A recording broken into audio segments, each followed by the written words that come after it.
Hi everyone, welcome back to part 2 of lesson 3 of the blockchain training room. In this second video, we will be continuing with our study of cryptoeconomics. We will first look at proof of work attacks, and then we'll follow up with an introduction to decentralized finance. Let's get right into these proof of work attacks then.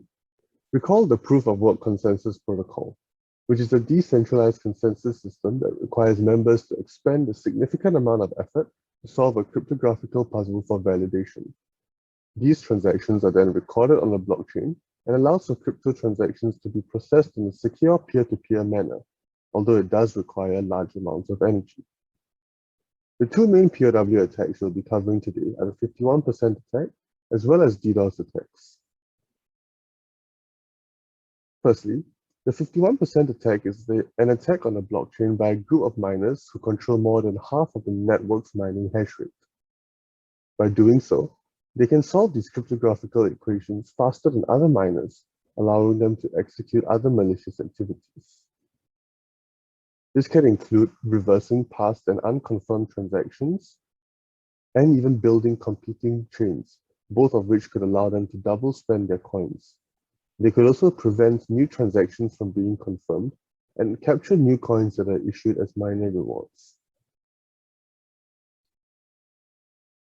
However, a huge amount of resources is required to take control of the majority of the computing power on a network.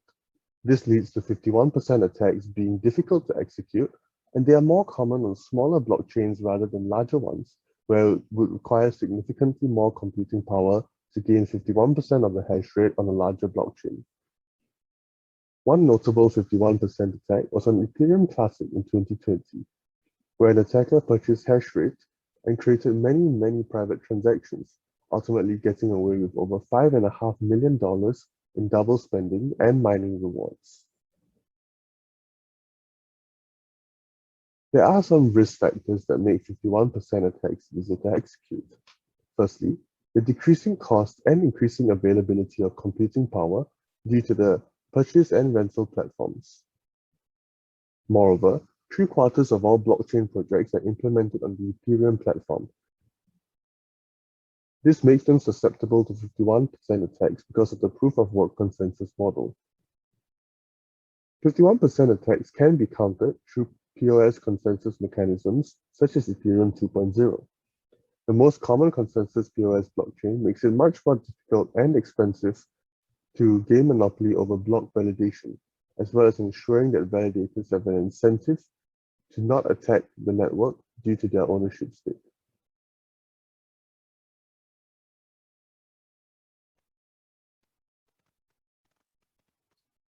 Secondly, let's now look at distributed denial of service or DDoS attacks. These are a result of an attacker flooding a server or network with many requests to intentionally slow down or collapse the system.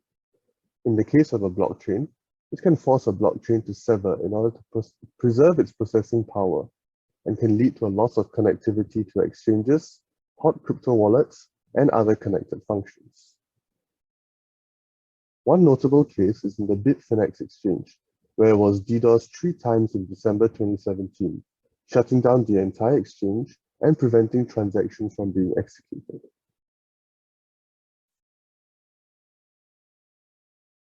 Certain centralized features of a network, such as the single point of connectivity to the internet, can put blockchain networks at a higher risk of DDoS attacks. However, this can be mitigated by using a more decentralized system that links to multiple nodes, making it much more tedious for attackers to inflict damage. Gas limit targets can also be reduced if the network experiences DDoS attacks, which was something that was implemented by the Ethereum development team following the 2016 Ethereum DDoS attack.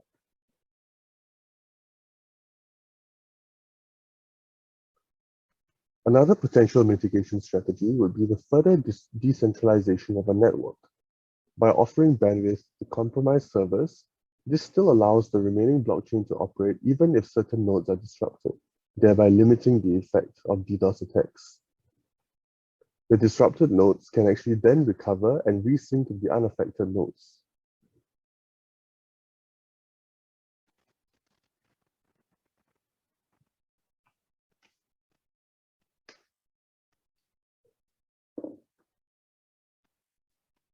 Let's now move on to discussing decentralized finance, or DeFi.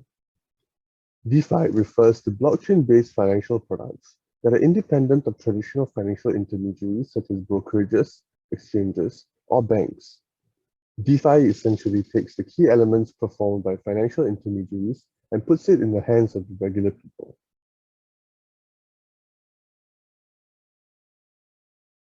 These DeFi elements utilize smart contracts, and the most commonly used one is Ethereum. Some of the features in the DeFi space include automated market makers, yield farming, as well as arbitrage. Firstly, let's look at automated market makers to start us off. These are entities that allow digital assets to be traded using liquidity pools, which is a permissionless and automatic method that differs significantly from the traditional market of buyers and sellers on a normal exchange. AMMs provide liquidity pools by offering users incentives such as coins to supply these pools with assets. This facilitates trading on a decentralized exchange by providing more liquidity for users to buy and sell these assets. There's actually a formula known as the constant product formula that represents the constant balance of assets in this liquidity pool, and this does determine the price of tokens. This slide can be a little bit hard to wrap your head around, but essentially what this formula means is that the total market value of Bitcoin in the pool will always equal the total market value of Ethereum in the pool, assuming Bitcoin as token B and Ethereum as token A in the example. In this case, it is known as an Ethereum Bitcoin pool, and this means that if Ethereum is bought, the price of Ethereum naturally goes up because there is less Ethereum in the pool, and in conjunction with that, the price of Bitcoin would go down because there's more Bitcoin in the pool.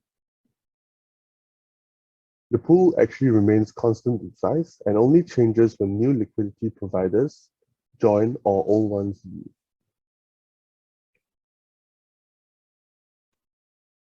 The prices in a liquidity pool can actually be quite volatile and can sometimes differ significantly from the market price of the token on other exchanges. However, this model actually encourages arbitrage, where traders will take advantage of these price differences and cause prices to rebalance once again, thereby acting as a control measure. For instance, coming back to the previous slide, if someone buys Ethereum and the price of Ethereum goes up significantly, and this actually causes it to differ from the market price on other exchanges, traders will come in to perform arbitrage where they will buy it on other external exchanges, and then they will sell it within this liquidity pool, thereby readjusting the price back down to reflect more accurately on the market price.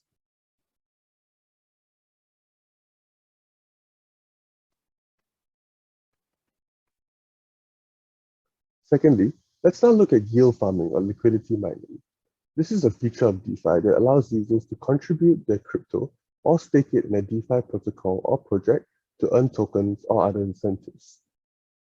One common use, as discussed a few slides ago, is to contribute them to liquidity pools. In a similar fashion to how someone could lend money to earn interest, one can earn very high interest rates that even reach the double digits when it comes to yield farming. Above and beyond liquidity mining, users can engage in yield farming where they receive additional tokens in exchange for their rewards from mining, which increases the value of the token and actually creates a positive feedback loop for users, attracting even more people to join. It is worth noting that the total value of tokens locked up in yield farming DeFi projects hit almost $8 billion in June this year, up about 4,000 times from 2017.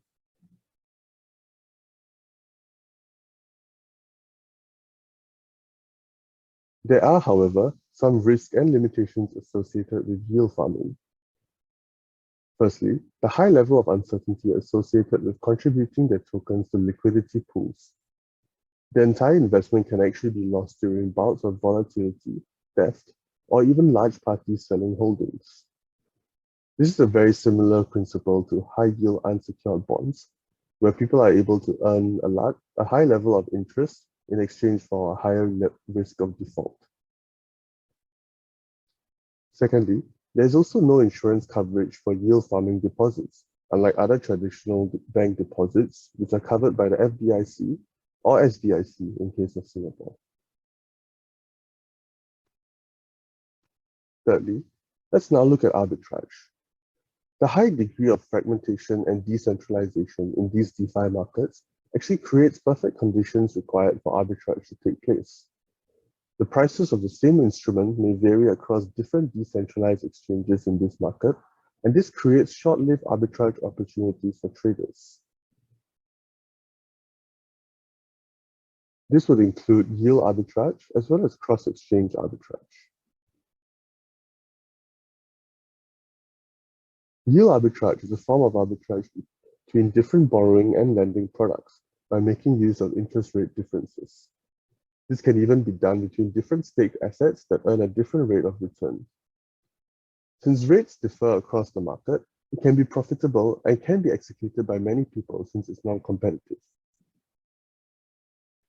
Cross-exchange arbitrage, on the other hand, is a finite, zero-sum form of arbitrage that takes advantage of different price movements on decentralized exchanges. You will recall the example involving the liquidity pool and the market price of Ethereum that differed from it, which actually created the conditions required for a trader to perform an arbitrage trade. This can be done by scanning decentralized exchange order books and execute these trades between different trading venues, although it would require a trader to act in an extremely fast amount of time. We have now come to the end of the second video of Lesson 3. Hopefully the content has been digestible thus far, and there'll be 2 more videos for this week. Congratulations on making it halfway through the videos for this week, and if you have any queries, do feel free to reach out and ask any questions during our lesson next week. Thank you and see you again.